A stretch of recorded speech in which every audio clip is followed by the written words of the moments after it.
There was a time when energy was a dirty word, when turning on your lights was a hard choice. Cities in brownout, food shortages, cars burning fuel to run. But that was the past. Where are we now? How do we make the world so much better? Make deserts bloom. Right now, we're the largest producer of fusion energy in the world. The energy of the sun, trapped in rock, harvested by machine from the far side of the moon. Today, we deliver enough clean-burning helium-3 to supply the energy needs of nearly 70% of the planet. Who'd have thought? All the energy we ever needed, right above our heads. The power of the moon. The power of our future. When we planned Moon, we kind of worked backwards. We started off knowing roughly what the budget is that we could put together, and that ended up being about $5 million US. And then we worked backwards from that, saying, okay, so we have this much money.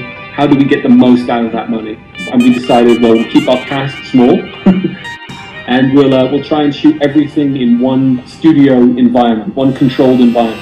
And I had met up with Sam Rockwell to discuss a different project with him. And the two of us got on very well, and we both loved science fiction, and in particular this period of science fiction from the late 60s and early 70s and early 80s. Films like Silent Running and Outland and the original Ridley Scott Alien film and Blade Runner as well. And then there's the older classics, the 2001s and the Solarises. But the thing about the films from the sort of late 60s, early 70s, a lot of them were about blue-collar working people.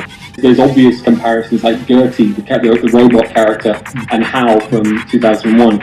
But rather than pretend there's no connection there, what we wanted to do was, okay, so the audience knows that this is based on Hal. Let's let the audience think they know what's going to happen and then use their assumptions against them.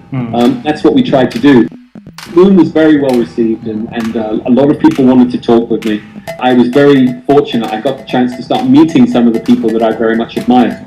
And Jake Gyllenhaal is one of those actors. I thought, he's a really talented actor. I want to see, I love watching him in films. I think he's really interesting. But he wanted to meet with me after seeing Moon and told me about source code. And I read the script and I thought, this is really interesting. And it's different enough from Moon that I feel, even though there's sort of some slight science fiction elements to it, it's different enough that I feel comfortable trying that out, and working with him was a real privilege and really good fun. The editor I'm working with is a guy called Paul Hirsch, and Paul Hirsch was the editor on Star Wars, Empire Strikes Back, Ferris Bueller's Day Off.